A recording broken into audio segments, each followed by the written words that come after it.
नमस्कार विद्यार्थी मित्रांनो, स्वागत आहे तुमचं आमच्या चॅनल लर्निंग ओशन IAS अकॅडमीमध्ये. तर आज आपण एक नवीन टॉपिकला सुरुवात करणार आहोत. आजचा आपला 2019 ते 2023चे जे MPSC कंबाईन ग्रुप बीचे जे एवढे पेपर होते, त्याचे आपण जनरल सायन्स म्हणजे विज्ञान या सेक्शनचे सगळे आपण क्वेश्चन्स कंपाईल केले आणि ते आपण आज सॉल्व्ह करणार आहोत. तर याच्या अगोदर आपण आमच्या चॅनलवर बुद्धिमत्ता व गणित या विषयाचे व्हिडिओज अपलोड केलेले आहे. फ्रॉम 2019 टू 2023 चे जेवढे पेपर्स होते ते सगळे आपण सॉल्व्ह केलेले आहे आणि ते व्हिडिओज अपलोड केलेले आहे. ते जरूर एकदा बघा. आणि आज आपण ह्या व्हिडिओमध्ये जनरल सायन्स विषयाचे जेवढे क्वेश्चन आहेत ते सगळे सॉल्व्ह करणार आहोत. जर तुम्ही चॅनलवर नवीन असाल तर प्लीज लाईक, शेअर व सबस्क्राईब करायला विसरू नका आणि आम्हाला कमेंट बॉक्समध्ये तुम्ही आन्सर करत जा आणि काही सजेशन असतील तर आमच्या व्हिडिओबद्दल तर ते सुद्धा आम्हाला कमेंट बॉक्समध्ये सजेस्ट करा, जेणेकरून आम्ही इम्प्रूव्ह करू शकू आमच्या व्हिडिओजला. ओके, तर चालू करू याच्या व्हिडिओला. आणि मोस्ट प्रॉबेबली हा व्हिडिओ इंग्लिश प्लस मराठी लँग्वेजमध्ये राहील. मोस्टली तर इंग्लिशमध्ये मी म्हणजे ट्राय करेल इंग्लिश प्लस मराठी दोघं कव्हर करायचं, पण जास्तीत जास्त इंग्लिशमध्ये मी क्वेश्चन्स वाचेल कारण की ते थोडे इझी जातात सॉल्व्ह करायला वगैरे.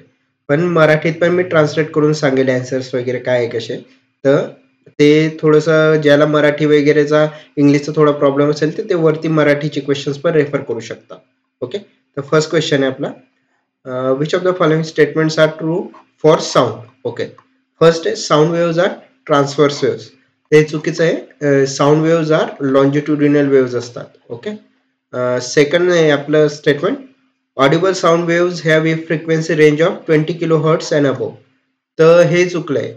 आपलं ह्युमन हिअरची कॅपॅसिटी असते ऐकायची 20 हर्ट्स टू 20 kHz. ओके, जर याच्यावर 20 किलोहर्ट्जच्या वरती जर साऊंड असेल तर त्याला अल्ट्रासॉनिक साऊंड म्हटलं जातं आणि जर 20 किलोहर्ट्जचा खाली जर साऊंडची फ्रिक्वेन्सी असेल त्याला सबसॉनिक म्हटलं जातं. तर सबसॉनिक वगैरे हे डॉल्फिन्स वगैरे लहान मुलं वगैरे असते त्यांची कॅपॅसिटी असते आणि अल्ट्रासॉनिक साऊंड वगैरे हे वटवाघूळ वगैरे असतात ते जनरेट करू शकतात, ऐकू शकतात. त्यामुळे ती human capability 20 hertz to 20 kilohertz मध्येच येते. तर सेकंड स्टेटमेंट हे चुकीचं आहे. थर्ड स्टेटमेंट आहे sound waves require medium for propagation. तर हे स्टेटमेंट बरोबर आहे. साऊंड वेव्स जे असतात त्यांना एक ट्रॅव्हल करायला माध्यम लागतं, जसं सॉलिड झालं, लिक्विड झालं, गॅसेस झालं.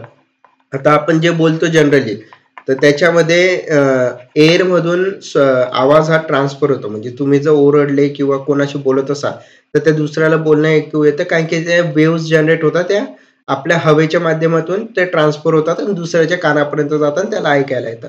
तर त्यामुळे त्याला एक मीडियम लागतं साऊंडला प्रोपोगेशनसाठी. ओके, जर तुम्ही स्पेसमध्ये वगैरे कधी गेला अंतरिक्षात मध्ये तर तिथे ग्रॅव्हिटी नाहीये, तिथे असं मीडियम नाहीये, तर तुम्ही तिथे किती जोरात ओरडला वगैरे तरी तुम्हाला ऐकायला येणार नाही.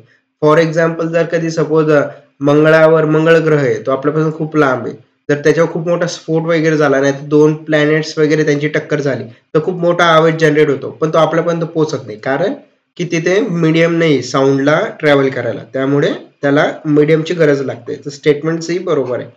पुढचं स्टेटमेंट आहे non periodic sound waves are term as noise. तर हेही स्टेटमेंट बरोबर आहे.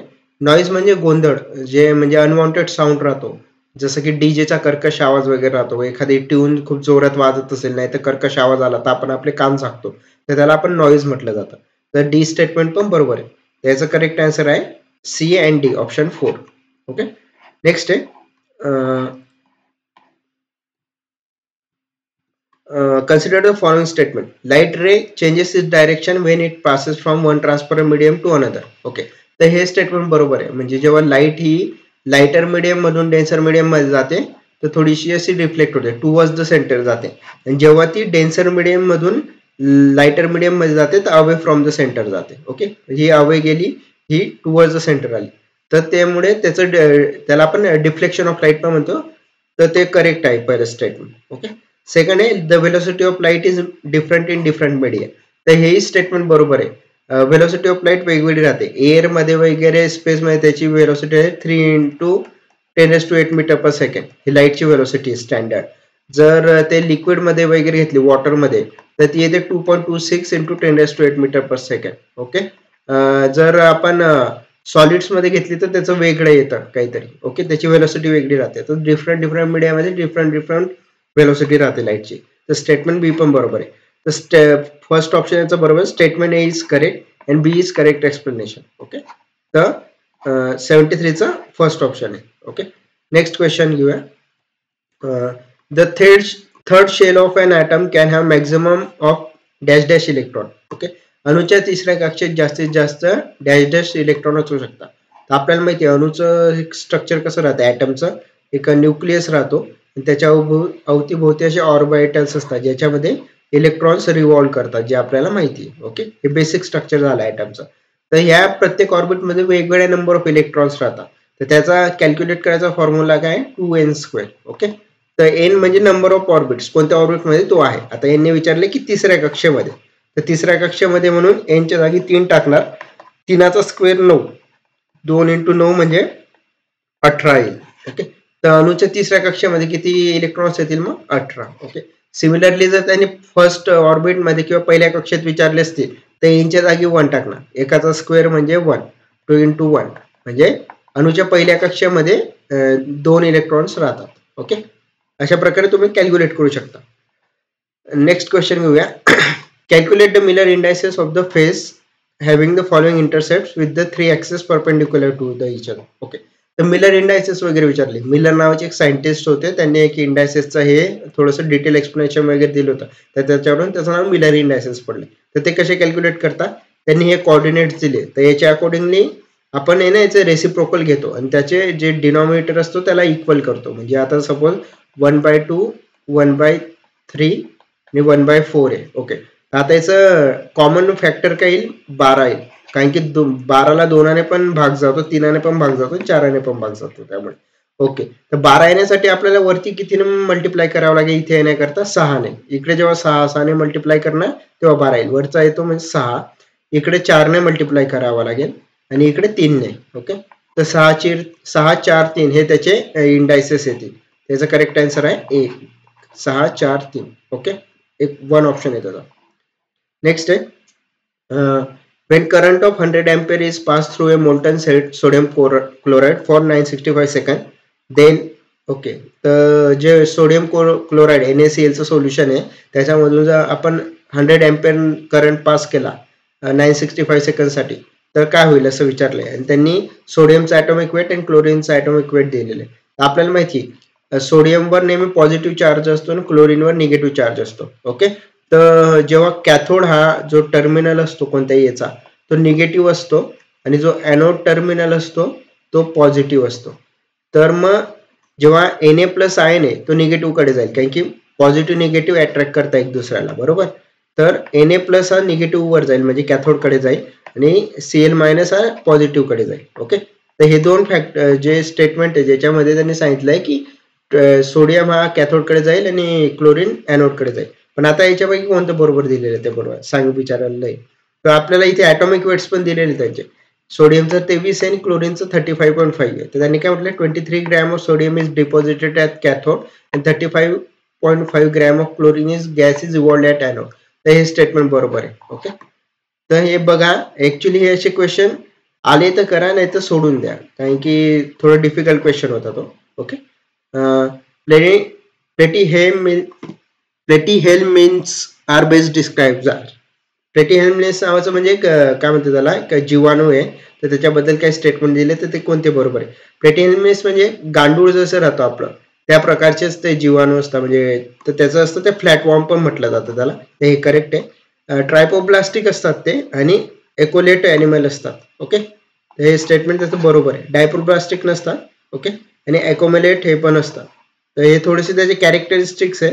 जर हे पण बायोलॉजीचा क्वेश्चन होता, थोडं डिफिकल्ट होता, जमलं तर करा, नाही तर मोस्ट प्रोबेबली सोडाच अशी क्वेश्चन, कशाला रिस्क वगैरे घ्यायचे अशा क्वेश्चन मध्ये. ओके, आता हा क्वेश्चन थोडा इझी होता म्हणजे बाकीच्या पेक्षा.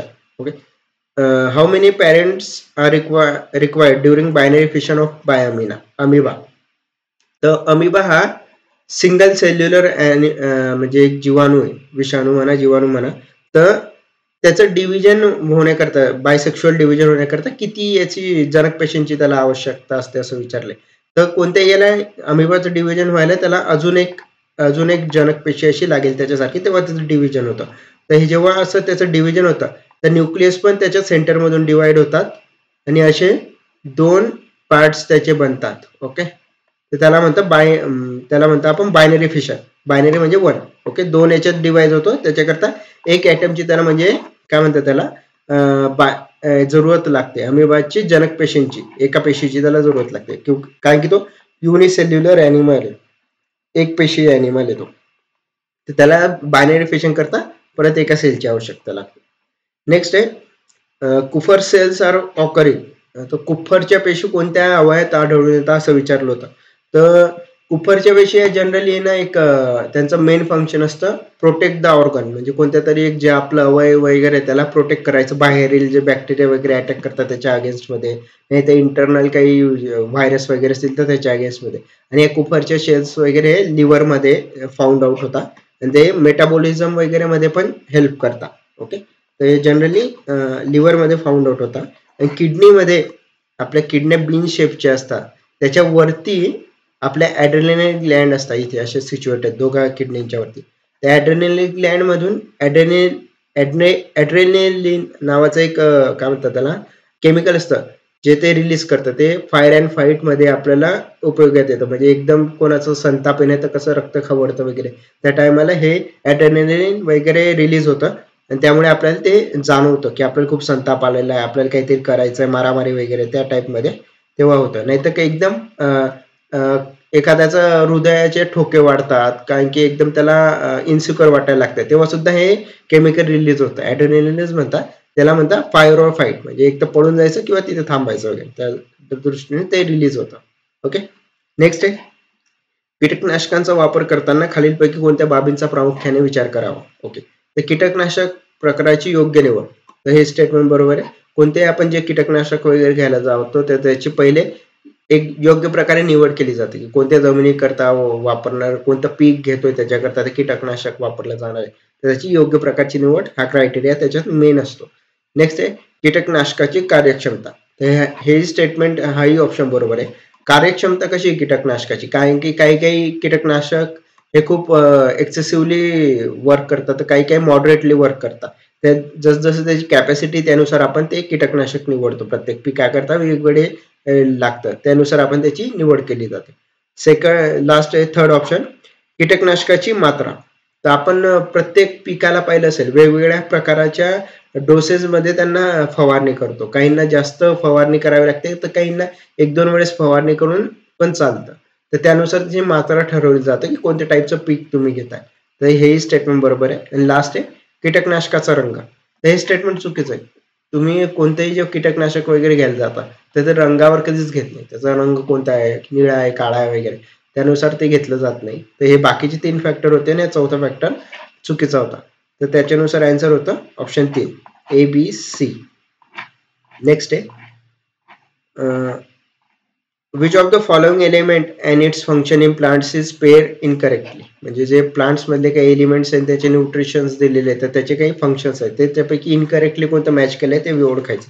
तर नायट्रोजन आहे first, component of nucleic acid हे बरोबर आहे, प्रोटीन, हार्मोन्स अँड कोएन्झाईम तर हेही बरोबर आहे. नायट्रोजन हा बेस आहे प्लांट करता, म्हणजे मेन एलिमेंट आहे, त्याच्यावरच त्यांचा ग्रोथ वगैरे होतं. जसं आपलं कार्बन आहे, आपली बॉडी वेगळे कार्बनने बनलेली असते, त्याप्रमाणे नायट्रोजन प्लांटसाठी उपयुक्त असतो. तर हे स्टेटमेंट पहिलं ऑप्शन बरोबर आहे. नेक्स्ट आहे मॅग्नेशियम कंपोनंट ऑफ क्लोरोफिल, तर हेही स्टेटमेंट बरोबर आहे. म्हणजे क्लोरोफिल हे ऍक्च्युली प्लांट्स मध्ये असतं, कारण की त्याच्यात म्हणजे जेव्हा सूर्याचे प्रकाश वगैरे त्याच्यावर पडतो तर त्याद्वारे ते स्वतःचे अन्न स्वतः तयार करू शकतात with the help of chlorophyll. तर मॅग्नेशियम हे जे न्यूट्रिएंट आहे ते क्लोरोफिल मध्ये प्रेझेंट असतं आणि महत्वाचं न्यूट्रिएंट आहे, तर हे स्टेटमेंट बरोबर आहे. तर थर्ड आहे phosphorus component of nucleic acid ATP and some coenzymes, तर हेही स्टेटमेंट बरोबर आहे. फॉस्फरस हा ATP मध्ये मेन कॉम्पोनंट राहतो. ATP म्हणजे ॲडोनाइन ट्रायफॉस्फेट, एक एनर्जी युनिट आहे जे ATP रिलीज करतं मायटोकॉन्ड्रिया. मायटोकॉन्ड्रिया जेव्हा म्हणजे एनर्जी हाऊस ऑफ सेल पण म्हटलं जातं त्याला, त्याच्याद्वारे हे ATP नावाचं एक एनर्जी करन्सी म्हणतो आपण त्याला, युनिट असतं किंवा एक केमिकल असतं ते रिलीज केलं जातं. तर त्याच्यामध्ये फॉस्फरस हा मेन एलिमेंट असतो. लास्ट आहे sulphur component of nucleic acid, तर हे चुकीचं आहे. सल्फर हे कोएन्झाईम वगैरे मध्ये असतं किंवा हॉर्मोन्स वगैरे मध्ये असतं, पण ते न्यूक्लिक ऍसिड मध्ये नसतं. तर हे स्टेटमेंट त्याचं चुकीचं होतं. त्यांनी विचारलं चुकीचं कोणती जोडी ते विचारलं होतं, तर सल्फर आहे त्याचा आन्सर. ओके, नेक्स्ट क्वेश्चन आहे dash dash microorganism is useful for asymbiotic nitrogen fixation in monocot plants. Okay, तर जे मोनोकॉट म्हणजे ज्याला आपण म्हणतो एकदल वनस्पती वगैरे, ज्याच्यामध्ये नत्र स्थिरीकरण वगैरे एक मेन सायकल आहे, तर त्याच्याकरता असहजीवी कोणतं एक मायक्रो ऑर्गॅनिझम आहे जो त्याला हेल्प करतो. तर याच्यामध्ये बघा, आपण जर कधी ऑप्शन बघितलं तर रायझोबियम पण एक नायट्रोजन फिक्सिंग एलिमेंट वाला मायक्रो ऑर्गॅनिझम आहे आणि ॲझोटोबॅक्टर पण होता. पण हा जो रायझोबियम आहे हा सिम्बायोटिक असोसिएशन मध्ये काम करतो, म्हणजे प्लांट्स बरोबर सिम्बायोटिक असोसिएशन मध्ये असतो आणि त्याच्याद्वारे तो नायट्रोजन फिक्सेशन करतो. तर ॲझोटोबॅक्टर हा एसिम्बायोटिक याच्यामध्ये काम करतो. तर याचं करेक्ट आन्सर होतं azotobacter. Okay, most probably both 1 and 2 लिहिलं असतं, पण ते आन्सर चुकीचं आहे. रायझोबियम हा सिम्बायोटिक मध्ये येतो आणि ॲझोटोबॅक्टर हा असिम्बायोटिक मध्ये येतो. ओके, नेक्स्ट आहे nutrient dense foods are those that provide body with. Okay, nutrient dense food म्हणजे काय म्हटलं जातं की असे फूड ज्याच्यामध्ये मोस्ट प्रोबॅबली सगळे व्हिटॅमिन मिनरल्स तुम्हाला जे न्यूट्रिएंट्स वगैरे लागतात बॉडी करता ते एकाच याच्यातून भेटतात सगळे, तर त्याला न्यूट्रिएंट डेन्स फूड म्हटलं जातं. तर त्याच्याबद्दल काही स्टेटमेंट दिले, त्याच्यापैकी करेक्ट कोणते आहे ते विचारलं. Nutrient dense foods are those that provide body with calories but relatively small amounts of micronutrients. ते चुकीचं आहे. ते कॅलरीज पण देतात, व्हिटॅमिन्स पण देतात, मायक्रोन्यूट्रिएंट्स वगैरे असतात ते पण देतात. मोस्ट प्रोबॅबली ऑलमोस्ट सगळंच कव्हर केलं जातं त्याच्यामध्ये. सेकंड आहे substantial amount of vitamins minerals relatively few calories. तर हे बरोबर आहे. ओके, स्टेटमेंट 2 त्याच्यामध्ये सगळेच दिले जातात. जसं की आपण मिल्कला म्हणतो, मिल्क मधून पण जनरली जवळपास सगळेच व्हिटॅमिन मिनरल्स वगैरे मिळतात, त्याला आपण कम्प्लीट फूड म्हणतो. पण ते जरी कम्प्लीट फूडच्या कॅटेगरीमध्ये असेल तरी ते सर्व काही नाही देत, काही एलिमेंट्स त्याच्यात मिसिंग राहतात, पण त्याला कम्प्लीट फूड म्हणून कन्सिडर केलं जातं एक आयडियल कंडिशनसाठी. ओके, नेक्स्ट आहे डॉट्स कार्यक्रम हा खालीलपैकी कुठल्या राष्ट्रीय कार्यक्रमाचा महत्वाचा भाग आहे. तर हा प्रश्न इझी होता. डॉट्स आपल्याला माहिती आहे की सेंट्रल गव्हर्नमेंटची स्कीम आहे आणि जी टीबी साठी वापरली जाते, क्षयरोगासाठी, ट्युबरक्युलोसिस साठी. ओके, तर त्याचं ऑप्शन होतं थर्ड. नेक्स्ट आहे which of the following chemical substances are authenticated as neurotransmitters. Okay, neurotransmitters म्हणजे असे जे केमिकल सबस्टन्सेस आपल्या ब्रेन मध्ये असतात की ज्याच्याद्वारे जे कम्युनिकेशनचं काम करतात, म्हणजे जे ब्रेन्स वगैरे काही सिग्नल देतो तर ते विविध अवयवांपर्यंत पोहोचवायचं काम हे न्यूरोट्रान्समिटर्स करतात, ज्याला न्यूरॉन्स वगैरे पण आपण म्हणतो. तर त्याच्यापैकी काही केमिकल सबस्टन्सेस ते रिलीज केलं जातं ब्रेन, तर त्याच्यापैकी कोणते आहे ते विचारलंय. तर फर्स्ट आहे acetylcholine and gamma aminobutyric acid. Second आहे dopamine and noradrenaline. थर्ड आहे लायझेन and histamine आणि फोर्थ आहे pyruvic acid and acetyl CoA.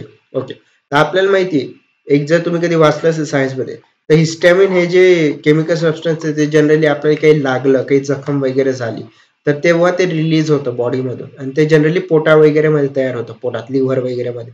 त्याचं काम काय असतं, अँटीबॅक्टेरिया म्हणजे जी आपली सिस्टम आहे त्याला जे फॉरेन व्हायरस वगैरे त्याच्या अगेन्स्ट मध्ये प्रोटेक्ट करणे, इम्युन करणे, त्याचं काम असतं हिस्टॅमिनचं. ते ब्रेन नाही रिलीज करत, तर त्यामुळे हिस्टॅमिन हे चुकीचं होतं.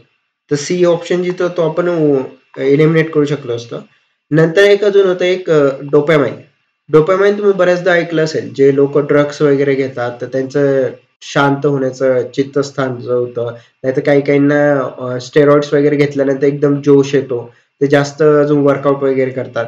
ते अशा ड्रग्समध्ये डोपामाइन रिलीज होतं आपल्या बॉडीमधून. तुम्ही एखादी जर काय म्हणता एखादी ऍक्टिव्हिटी करत असाल जी तुम्हाला खूप आवडते, जसं कोणावर प्रेम वगैरे करत असाल, लव्ह वगैरे जेव्हा असं लव्ह हॉर्मोन्स म्हटलं जातं त्याला, तर तेव्हा डोपामाइन रिलीज होतं आणि जेव्हा आपल्याला चांगलं वाटतं एखाद्या व्यक्तीच्या सहवासात वगैरे, तर तेव्हा आपल्या बॉडीमधून डोपामाइन रिलीज होतं आणि त्यामुळे आपल्याला चांगलं वाटतं. ते पण एक न्यूरोट्रान्समीटर आहे. तर बी ऑप्शन ज्याच्यात होतं ते करेक्ट होतं. तर याचा करेक्ट आन्सर आहे 3. ओके, बाकीचे 2-3 नसते माहिती राहिली आणि 2 बेसिक जरी माहिती राहिले असते तरी तुम्हाला आन्सर आलं असतं. ओके, नेक्स्ट आहे हा which method is use to determine the distance of different stars from the earth. Okay, तर पृथ्वीपासून जे विविध तारे येतात त्यांच्यामध्ये अंतर निश्चित करण्याकरता कोणती पद्धत वापरली जाते असं विचारले. तर त्याच्याकरता पॅरलॅक्स मेथड म्हणून एक मेथड आहे, ती जनरली सायंटिस्ट वापरतात. पॅरलॅक्स मेथड काय असते, जसं आपला एक अर्थ आहे आणि इथे जर सपोज 2 स्टार आहे असे, तर त्याच्यातलं जर अंतर मोजायचं असेल ना तर ते असे ट्रायंगल काढतात, त्या ट्रायंगल मधून ते डिस्टन्स वगैरे मेजर करतात, ते अकॉर्डिंगली त्यांच्यातलं अंतर वगैरे काढलं जातं. त्याचं करेक्ट आन्सर होतं पॅरेलॅक्स मेथड. ओके. नेक्स्ट आहे working of solar cell is based on. तर सोलर घट वगैरे जे राहतो, जे आपण वापरले जातात, तर त्याचं वर्किंग कोणत्या नियमावर आधारित असं विचारलं होतं. तर त्याचं करेक्ट आन्सर आहे फोटोव्होल्टाइक इफेक्ट. फोटोव्होल्टाइक इफेक्ट काय असतं, जेव्हा आपण सोलर घट वगैरे हे छतावर वगैरे ठेवतो आणि त्याच्यावर जेव्हा सूर्याची किरणं पडतात, तर सूर्याची किरणं हे त्याला पॅनल्स असतात त्याच्यामधून ते पॅनल्स रेडिएशन्स वगैरे ऍब्झॉर्ब करतात आणि ती जी एनर्जी राहते त्याला इलेक्ट्रिकल एनर्जी मध्ये कन्वर्ट करतात. नंतर ती इलेक्ट्रिकल एनर्जी केमिकल एनर्जी मध्ये कन्वर्ट करून स्टोअर केली जाते.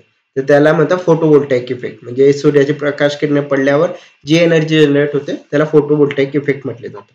ओके. तर सोलर जे घट राहतं त्याचं प्रिन्सिपल फोटोव्होल्टाइक इफेक्ट हे आहे.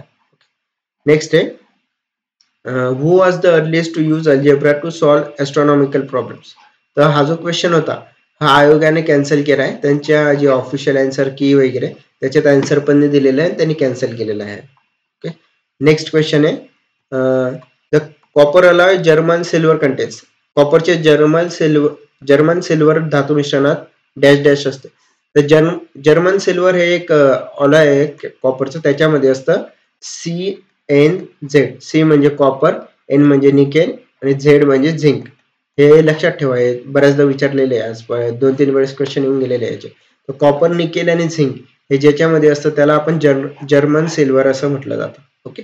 तर ते CnZ ज्याच्यात आहे ओके सेकंड मध्ये होतं, त्याचा आन्सर सेकंड आहे CnZ. नेक्स्ट आहे अ crystalline solid has definite geometry. बरोबर आहे. शार्प मेल्टिंग पॉइंट हे बरोबर आहे. अनिसोट्रॉपिक प्रॉपर्टी तर हेही बरोबर. ओके. तर क्रिस्टलाइन सॉलिड वगैरे आपण तुम्ही जर म्हटलं तर हिरा घेतला. हिरा म्हणजे टेट्राहेड्रल जॉमेट्री राहते त्याची, अशी 4 रेणू वगैरे त्याचे एकमेकाला कंबाईन केलेले असतात कार्बन ॲटम. तर त्याला डेफिनेट जॉमेट्री असते. आपल्याला माहिती आहे जवळपास शार्प एज राहते आणि ट्रिअँग्युलर याच्यात राहतो. बरोबर. त्याचं शार्प मेल्टिंग पॉइंट असतो. तर हे स्टेटमेंट बरोबर. त्याचा मेल्टिंग पॉइंट म्हणजे जो काय म्हणतो त्याला विरघळण्याचा त्याचा जो द्रावण क्रमांक द्रवीभवन बिंदू वगैरे तो खूप जास्त असतो.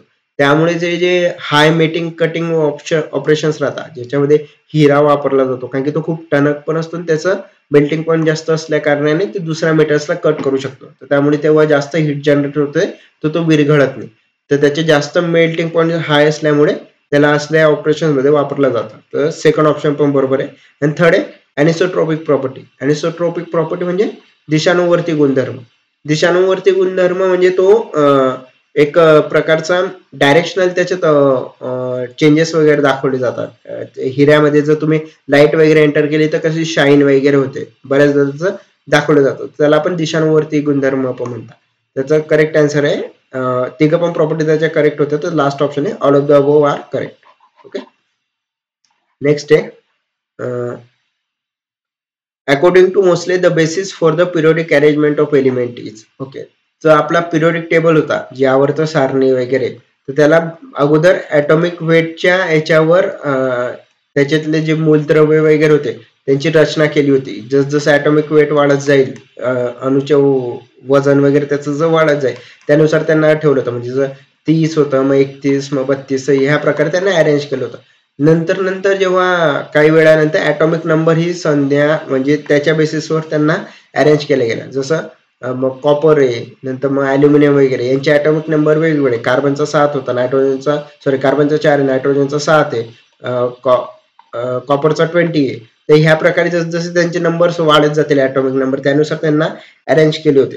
तर मोस्लेने जी मॉडर्न पिरियोडिक टेबल दिलं होतं ज्याला आजच्या आपण काळामध्ये यूज केलं जातं, ते त्याचं बेसिस होतं ॲटॉमिक नंबरच्या याच्यावरच त्याला काय म्हणता त्यांची जी रचना केली होती, जे एलिमेंट्स होते त्यांना अरेंज केले होते त्याच्यावर. ओके. नेक्स्ट आहे the 5 kingdoms under the recent scheme of classification are. याच्यामध्ये तुम्ही जर किंगडम क्लासिफिकेशन वाचलं असेल प्लांट्स असो किंवा ॲनिमल्स, तुम्ही जरा नीट वाचलं असतं तुम्हाला कळालं असतं की याचे 2 ऑप्शन जे तुम्ही एलिमिनेट करू शकले असते. तर मॅमेलिया नावाचं कोणते किंगडम तिथे प्रेझेंट नाही, तर हे स्टेटमेंट चुकीले आहे. म्हणजे 2 ऑप्शन आपण एलिमिनेट करू शकलो असतो त्याच्यातलं, ए आणि सी. Okay sorry D. आता राहिले सी आणि बी मध्ये. तर याच्यात होतं मोनेरा, प्रोटिस्टा, फंगाय, प्लांटी, ॲनिमलिया. आणि सी मध्ये होतं प्रोटिस्टा, फंगाय, प्लांटी, पोरिफेरा आणि ॲनिमलिया. तर तुम्ही नीट वाचलं तर पोरिफेरा हा असा किंगडम नाहीये, पोरीफेरा ऍक्च्युली सब किंगडम आहे, त्याला पार्ट म्हणू शकतो आपण किंगडम फंगाईचा. ओके, त्याच्या अंडरमध्ये पोरीफेरा येतो, त्याचं सेपरेट किंगडम नाही. त्यामुळे हे स्टेटमेंट चुकीचं होतं. ऑप्शन सी पण चुकीचं होतं.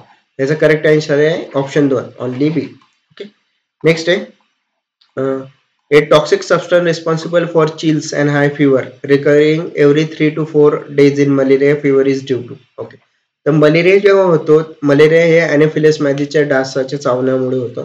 जेव्हा त्याचं टॉक्सिन वगैरे आपल्या आतमध्ये जातं तर ते आपल्या बॉडीबरोबर रिॲक्ट होतं आणि त्याच्यानंतर काय होतं की ते रक्तामध्ये मिसळल्यावर जे आरबीसीज राहते आपल्या ब्लडमध्ये त्यांना ते ब्रेक करतं. ब्रेक झाल्यानंतर त्याच्यातून एक टॉक्सिन्स एक केमिकल रिलीज होतं, त्याला आपण म्हणतो हेमोझोइन. ओके, हेमोझोइन रिलीज झाल्यामुळेच आपल्याला फिवर वगैरे वगैरे असं येतं. मलेरियामध्ये फिवर येतो, ताप येतो, थोडं अंग दुखणं वगैरे, तर ते ह्या कारणामुळे येतं. तर त्याचा करेक्ट आन्सर आहे हेमोझोइन. नेक्स्ट आहे आफ्रिकन स्लीपिंग सिकनेस हा आजार प्रामुख्याने खालीलपैकी कोणत्या परजीवीमुळे होतो. ओके, तर पॅरासाइट कोणतं आहे ते विचारलं होतं, तर त्याचं करेक्ट आन्सर आहे ट्रॅप्नोसोमा नावाचा एक पॅरासाइट असतो. आफ्रिकन स्लीपिंग सिकनेस हा ऍक्च्युली जो एक डास चावल्यामुळेच होतो आणि तो आफ्रिका याच्यामध्ये देशामध्ये जास्त प्रमाणात आढळून येतो.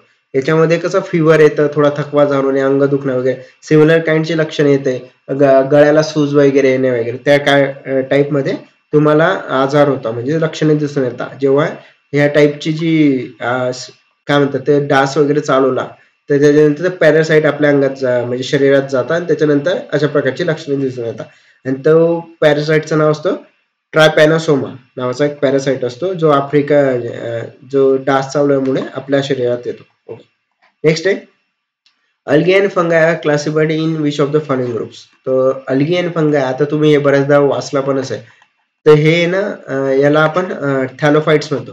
थॅलोफाइट्स याच्यामुळे म्हणतो की याच्यामध्ये कोणत्या प्रकारची जी त्यांची root system stem system develop झालेली नसत, मुळं नसत, त्यांना खोड नसत, ते फक्त असे तरंगणारे प्राणी असतात, तर त्याला थॅलोफाइट्स म्हटले जातात. ओके, ब्रायोफाइट्स कोणाला म्हणतात, याला ब्रायोफाइट्स काय म्हणतात, ब्रायोफाइट्स म्हणजे प्लांट किंगडमचे एम्फिबियन्स पण म्हटलं जातं त्यांना, हे लक्षात ठेवा.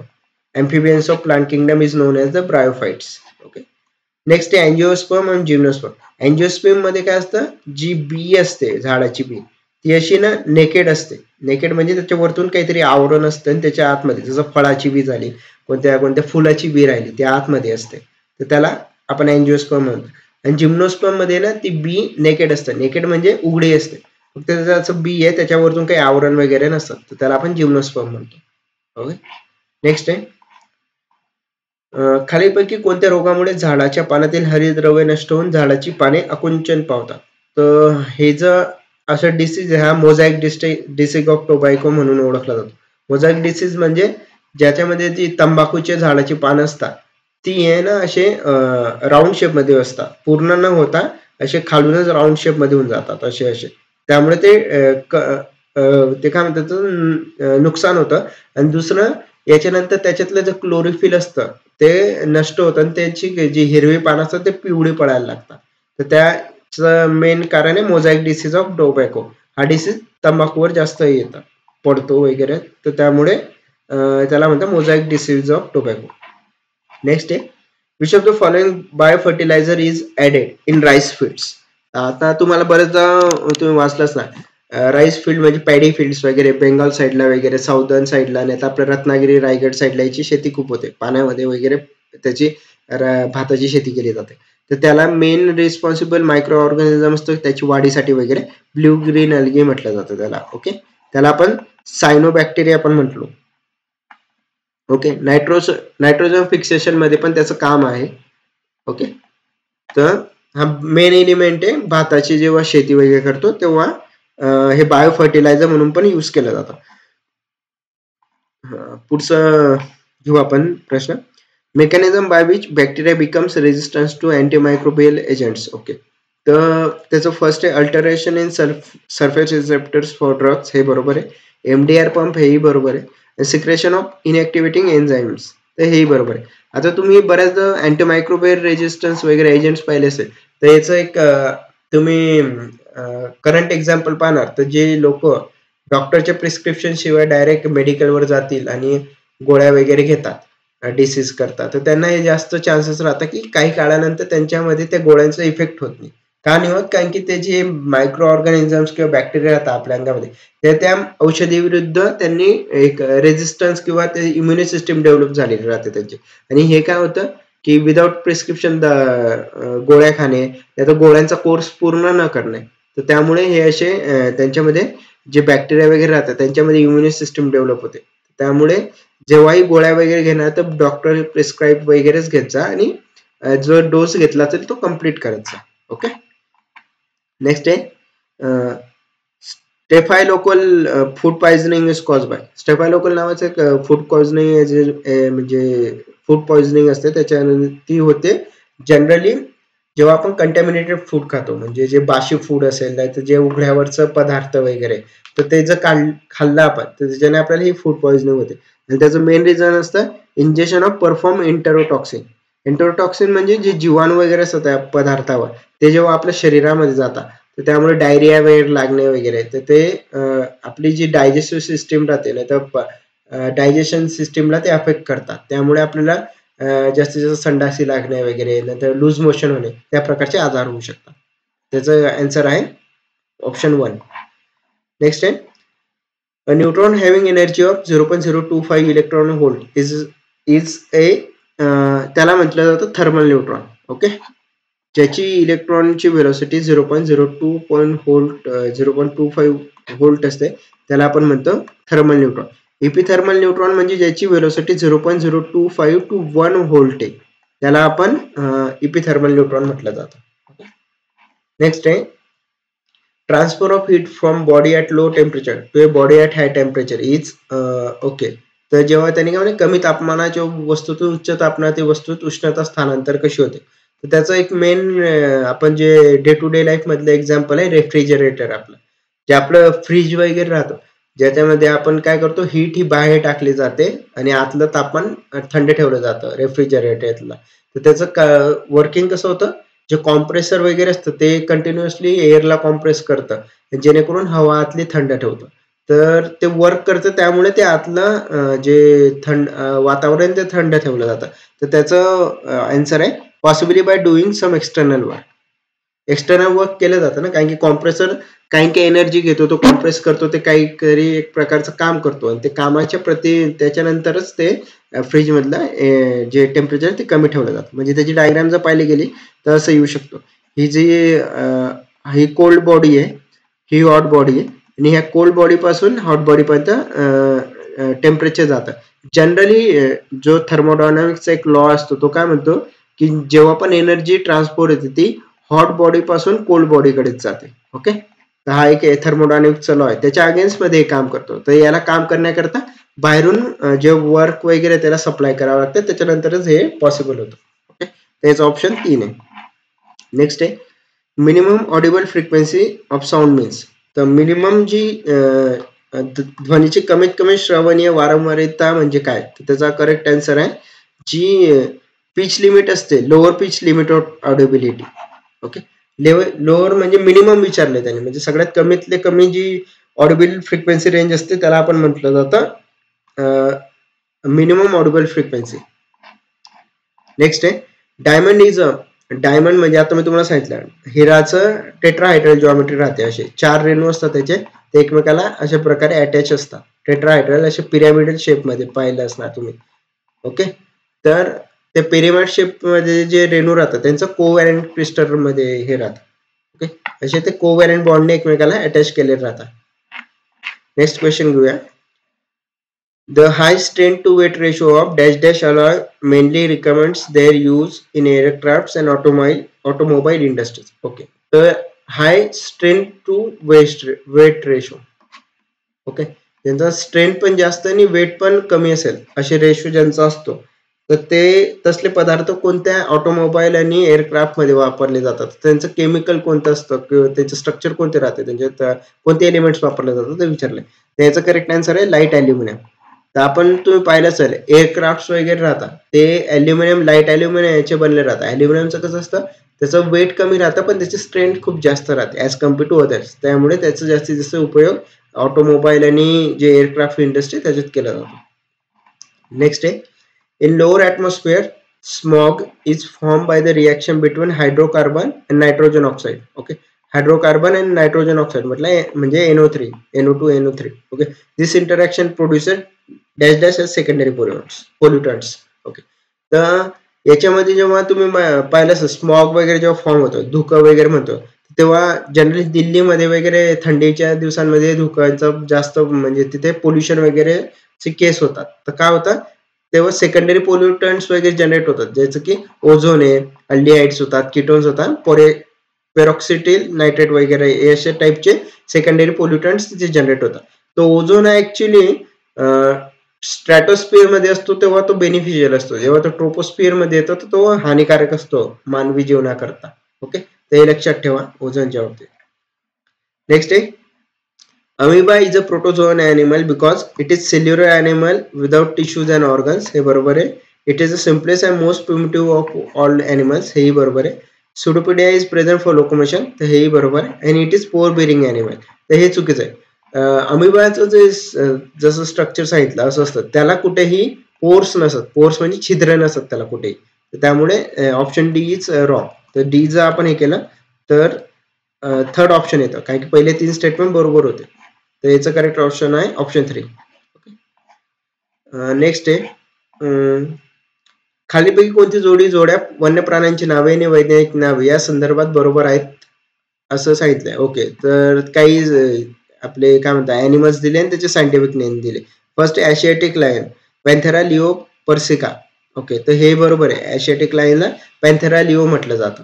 पर्सिका त्याचं एक सबनेम झालं. ओके, रॉयल बेंगल टायगरला पॅन्थेरा टायग्रेस, हेही बरोबर आहे. त्याला पॅन्थेरा टायग्रेस म्हटलं जातं. इंडियन रायनोसोरसला रायनोसोरस युनिकॉर्निस, तर हेही बरोबर आहे.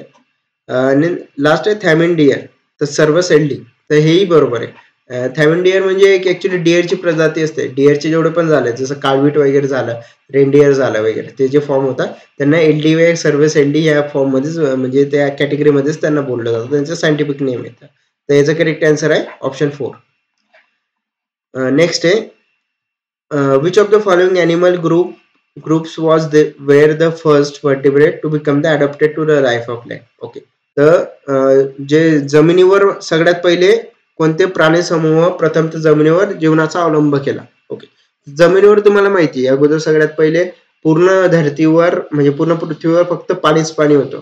त्याच्यानंतर थोड्या प्रमाणात जमीन वगैरे झाली. तर जेव्हा पाणी होतं तर त्याच्यामध्ये काही जलचर्स वगैरे ते म्हणजे जे काही प्राणी होते ते जन्माला आले, स्मॉल ऑर्गॅनिझम्स वगैरे तेव्हा डेव्हलप झाले. त्याच्यानंतर मग हळूहळू इव्हॉल्व्ह होत हा मनुष्य देह झाला, म्हणजे एम्फिबियन झाले, रेप्टाईल झाले, मग होमोसेपियन्स होते, होमोसेपियन्स वगैरे या टाईप मध्ये इव्हॉल्व्ह होत गेले. त्यानंतर आपला आजचा जो मॉडर्न मॅन आहे तो डेव्हलप झाला.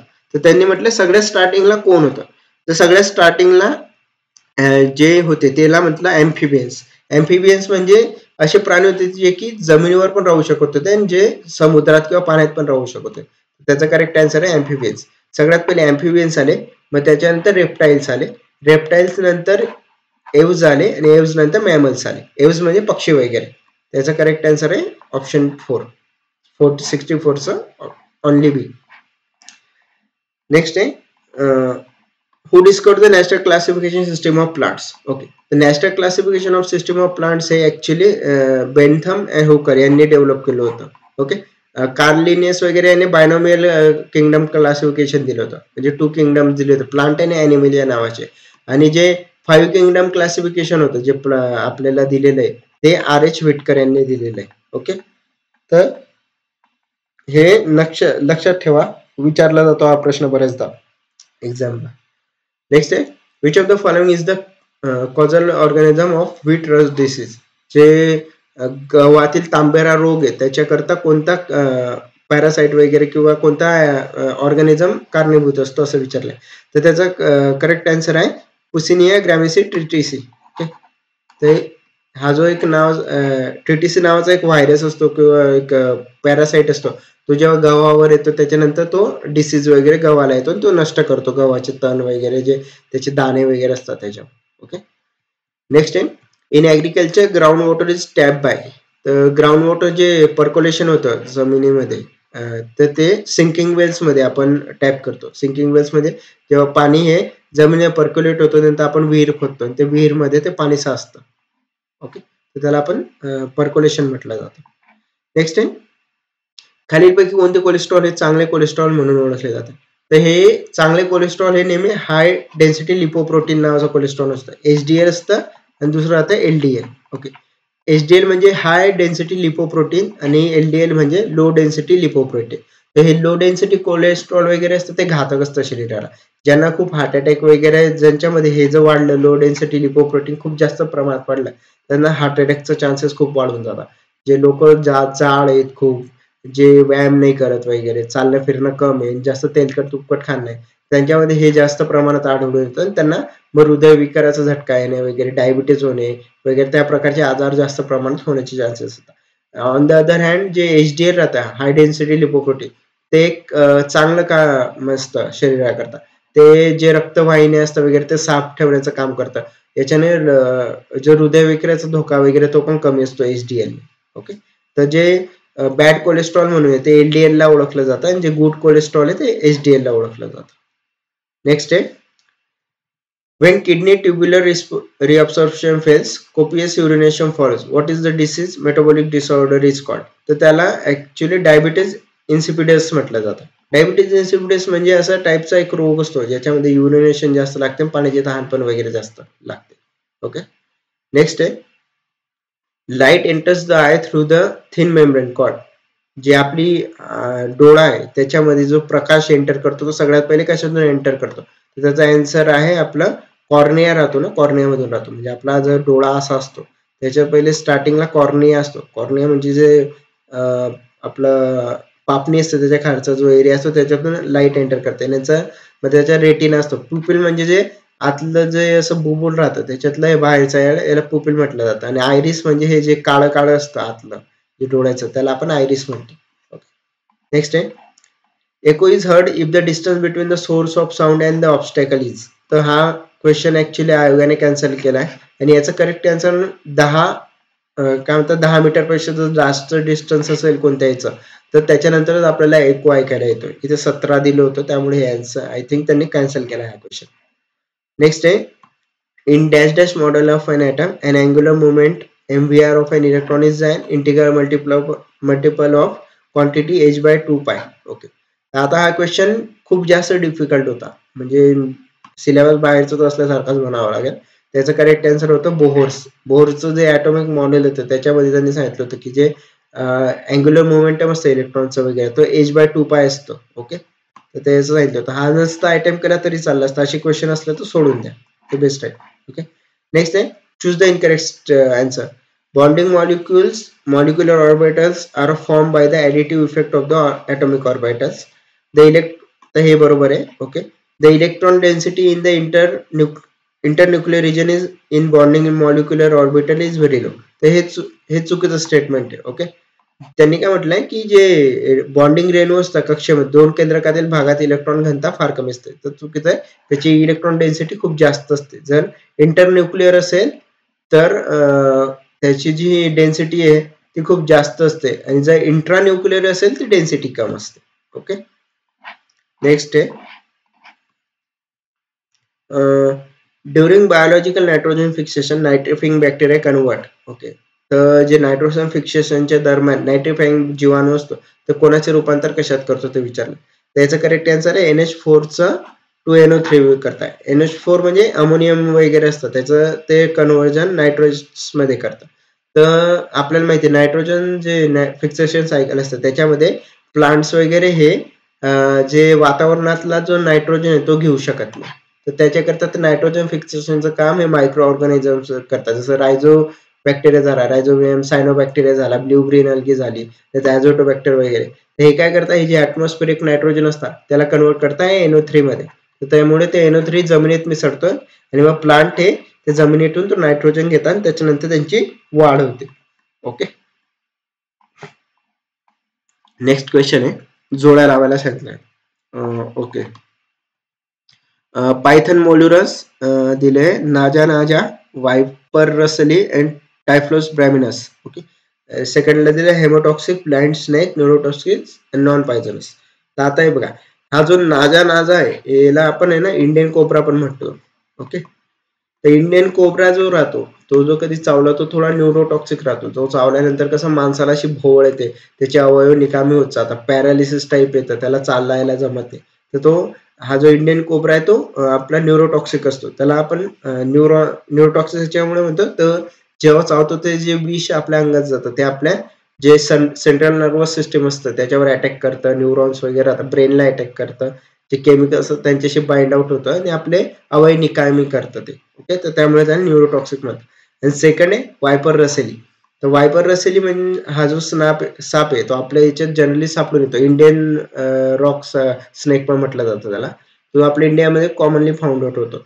आणि तो जेव्हा चावतो तेव्हा तो हेमोटॉक्सिक म्हटला जातो. हेमोटॉक्सिक म्हणजे तो चावल्यानंतर पर्टिक्युलर अवयव निकामी होतं. जसं की तो जो चावला तर त्याचे विष यकृतावर वगैरे इफेक्ट करतं, ज्यामुळे यकृत निकामी होण्याचं नाही तर कोणतं बॉडी पार्ट निकामी होण्याचे चान्सेस वाढतात. त्याला हेमोटॉक्सिक म्हटलं जातं. ओके, पायथन मॉल्युरस हा पायथन म्हणजे अजगर असतो. अजगराचा माहिती आहे तुम्हाला, तो चावत वगैरे का नाही, तो म्हणजे डायरेक्ट त्याचं जे म्हणजे जे प्रे असेल, ॲनिमल असेल त्याला गिळायचं काम वगैरे करतो, त्याच्यानंतर ते बाहेर टाकतो. त्यामुळे तो नॉन पॉयझनस असतो. ओके, जो टायफ्लोस ब्रेमिनस असतो तो ब्लाइंड स्नेक आहे. ओके, तर याचं करेक्ट आन्सर होतं बीचं 3. ओके, फर्स्टच आहे. ओके, नेक्स्ट आहे which of the following is the correct sequence of larva stages of Aurelia. Okay, Aurelia नावाचा एक दिलेलं आहे, त्याचे लार्वा स्टेजेस वगैरे काय होतं तर ते विचारलंय. तर त्याचा करेक्ट आन्सर होतो ऑप्शन 2. प्लॅन्युला, एफ्रायला, सेप्रेझा, हायड्राबुटा. ओके, त्याच्या पुढे which of the following is a group or groups of reptilian animals. Reptilian म्हणजे जे जमिनीवर सरपटणारे प्राणी आहेत, तर त्यांचा कोणता ग्रुप योग्य आहे ते विचारलं होतं. आता तुम्हाला माहिती फ्रॉग हा रेप्टिलियन नाहीये, तर तो ॲम्फिबियन आहे. ॲम्फिबियन म्हणजे उभयचर आहे, जो की पाण्यामध्ये पण राहतो आणि जमिनीवर पण राहू शकतो. तर त्यामुळे हा ऑप्शन आपण एलिमिनेट केला असता. सिमिलरली लास्ट याच्यात पण फ्रॉग होता, तो एलिमिनेट करता आला असता. त्याच्यानंतर होतं एक सॅलॅमेंडर नावाचा. तर हा जो सॅलॅमेंडर आहे तो ऍक्च्युली रेप्टिलियन ॲनिमल नाहीये, तर तो ॲम्फिबियन ॲनिमल आहे. ओके, तर हे जर तुम्हाला माहिती राहिलं असतं तर हेही तुम्ही एलिमिनेट करू शकले असते. तर त्याचं करेक्ट आन्सर होतं ऑप्शन बी 1, म्हणजे ओनली बी. ओके, नेक्स्ट आहे chaetophorales group belongs to which of the algal class. Chaetophorales हा ऍक्च्युअली क्लोरोफायटामध्ये येतो. क्लोरोफायटा म्हणजे ज्यांच्यामध्ये क्लोरोफिल वगैरे असतं. क्लोरोफिल म्हणजे आपण जे सायनोबॅक्टेरिया वगैरे आता मी तुम्हाला सांगितलं, तो स्वतःचा क्लोरोफिल त्याच्यामध्ये असल्या कारणे तो स्वतःचं अन्न स्वतः बनवतो. फोटोसिंथेसिसमध्ये उपयोगी येतं त्यांना. तर केटोफेरल्स हा क्लोरोफायटाचा एक पार्ट असतो. ओके, अल्गल क्लास येते, सायनोबॅक्टेरिया पण म्हटलं जातं त्यांना. ओके, नेक्स्ट आहे a plant is killed by overwatering because. Okay, जर तुम्ही जे काय म्हणतात वनस्पती आहे त्यांना जास्त पाणी दिलं तर ते मृत होतात. तर ते का बरं होतात ते विचारलंय. तर त्यांचं मेन रिझन असतं जे आपलं प्लांट असतं तर त्यांचे जे रूट्स असतात असे इकडे तिकडे पसरलेले, जर तुम्ही जास्त पाणी दिलं तर हे पाणी यांच्या अवतीभोवती साचतं. त्यामुळे त्यांना मग ऑक्सिजन घेता येत नाही जमिनीतून म्हणा वगैरे. तर त्या ऑक्सिजनचं डिप्रायव्ह, आणि ऑक्सिजन हे एक मेन एलिमेंट आहे प्लांटच्या ग्रोथसाठी, मॅक्रोन्यूट्रिएंट्स म्हटलं जातं त्याला. तर त्यामुळे त्यांची वाढ होत नाही आणि ते मरतात. तर त्याचा करेक्ट आन्सर आहे ऑप्शन 2. नेक्स्ट आहे which group of algae plays dominant role in nitrogen fixation. तर नायट्रोजनचं आता बघा, नायट्रोजनचे जे आता तुम्ही पाहिले फिक्सेशन सायकल वगैरे, त्याच्यात ऑलमोस्ट पूर्ण याच्यात आपण 3 ते 4 क्वेश्चन पाहिले. तर हे महत्वाचा टॉपिक आहे एक्झाम करता, हा चांगल्या प्रकारे करा. तर नायट्रोजन फिक्सेशन मध्ये कोण डॉमिनंट रोल प्ले करतात असं विचारलंय. त्याचं करेक्ट होतं मायकोफॉक्सी. ओके, तर हा एक ऍक्च्युली एक एलिमेंट, एक मायक्रो ऑर्गॅनिझम आहे जो की नायट्रोजन फिक्सेशन मध्ये हेल्प करतो. जसं मी तुम्हाला बोललो क्लोरोफिल वगैरे त्याच्यात असतं, तर तो स्वतःचं काय म्हणतो अन्न वगैरे तयार करू शकतो आणि तो ऍटमॉस्फेरिक नायट्रोजनचं कन्व्हर्जन एलिमेंटल नायट्रोजन मध्ये करतो, जे की प्लांट्सला इझी जातं मग घ्यायला थ्रू जमीन वगैरे नाही तर पाण्या थ्रू. तर त्याचं करेक्ट आन्सर आहे मायकोफॅकी. नेक्स्ट आहे which is the correct order of phases of meiosis. तर मायोसिसचे वगैरे कोणते करेक्ट ऑर्डर आहे ते विचारलं होतं. त्याचा करेक्ट आन्सर आहे ऑप्शन 3, लेप्टोटीन, झायगोटीन, पॅचिटिन, डायप्रोटीन अँड डायकिनेसिस. ओके, तर आता हे जर असे क्वेश्चन आले तर मोस्ट प्रोबेबली हे खूप डीप क्वेश्चन विचारला होता त्यांनी. हा जर नसेल येत तर सोडून दिलेलाच योग्य राहील. नेक्स्ट आहे, antimony compounds are recommended for the treatment of. हे बरोबर आहे. अँटीमनी आपल्याला माहिती की जो पाण्यातून वगैरे असतं एक एलिमेंट वगैरे, तर त्याचं मेन हे ऍक्च्युली आपण एलिमेंट वापरला जातो शिस्टोमायसिस नावाचा एक आजार असतो त्याच्याकरता. शिस्टोमायसिस वगैरे हा ऍक्च्युली आपल्याला जे लेड वगैरे ज्याची ॲलर्जी राहते, ज्याच्यातून पाण्यातून विष बाधा होते, त्याच्यातून होणारा आजार आहे. जर तुम्ही खूप फर्निचरचं वगैरे जिथे काम चालतं कटिंग वगैरेचं, तर त्याच्यातून हे जे लीडचे पार्टिकल्स वगैरे ते आपल्या शरीरात जाण्याचे चान्सेस राहतात. श्वासोच्छ्वास जर घेतला असेल रिस्पिरेशन थ्रू, तर ते आपल्या फुफ्फुसात जातात, फुफ्फुसातून शरीरात जातात, त्याच्याने हा आजार व्हायचा जास्त प्रमाणात चान्सेस राहतात.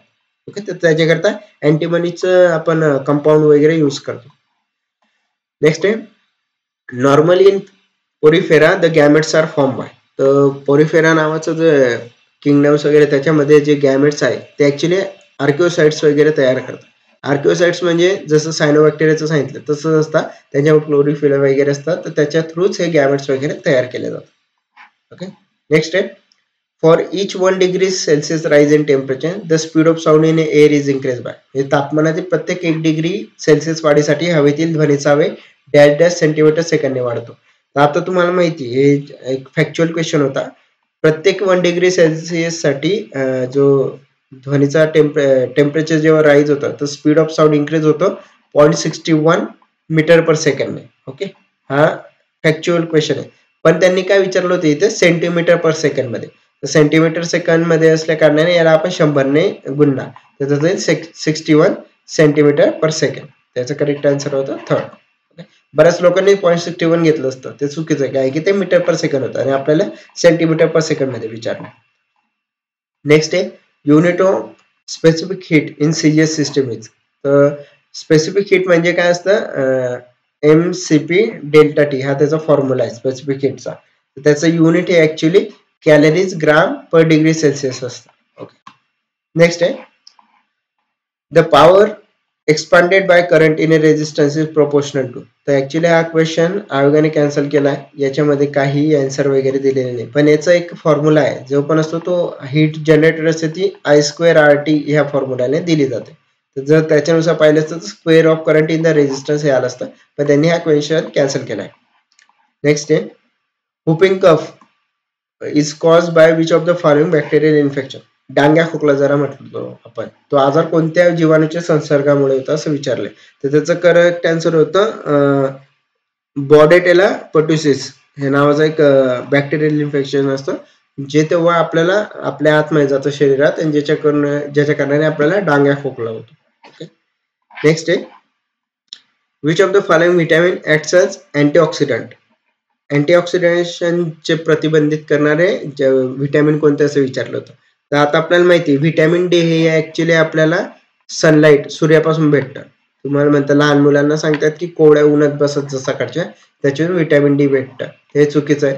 व्हिटॅमिन के हे ऍक्च्युली ब्लड क्लॉटिंग वगैरे साठी आपल्या शरीरात असतं, म्हणजे जेव्हा आपल्याला लागतो आपल्या याच्यात जखमातून रक्त होतं तर काही काळानंतर ते बंद होतं, तर त्याच्या करण्याकरता व्हिटॅमिन के महत्वाचं ठरतं. तर ते योग्य, त्याचं काम ब्लड क्लॉटिंगचं असतं. व्हिटॅमिन हे ए हे ऍक्च्युली आपल्याला जे गाजर वगैरे असे जे पदार्थ असतात ज्यातून मिळतं. व्हिटॅमिन ए चांगलं असल्या कारणाने आपल्या डोळ्याची दृष्टी वगैरे ती चांगली राहते, नसेल चांगले तर आपल्याला ब्लाइंड डिसीज वगैरे होतात, त्याला म्हणतो नाईट ब्लाइंडनेस वगैरे, त्या प्रकारचे आजार होतात. Vitamin A, vitamin E, vitamin antioxidant त्या कारणाने that are drugs which bind to represent in the central nervous system and gastrointestinal tract. Okay, तर जे आपल्या सिस्टम असतात ते ड्रग होतात जातात. त्याचा काही कॅन्सर ओपिओइड्स म्हणजे जे ड्रग्स आहेत म्हणजे लोक जे ड्रग्स वगैरे काही काही अग्रेसिव्ह टाइप्स ऑफ ड्रग्स आहेत सेंट्रल नर्वस सिस्टम आपल्या ब्रेनशी कनेक्ट करतात, जसे सीएनएस वर कनेक्ट करतात, त्याला ट्रान्सस्टेट जातो, त्याला आपण ओपिओइड्स म्हटलं जातं. नेक्स्ट आहे, सिल्वर इज अ क्वेश्चन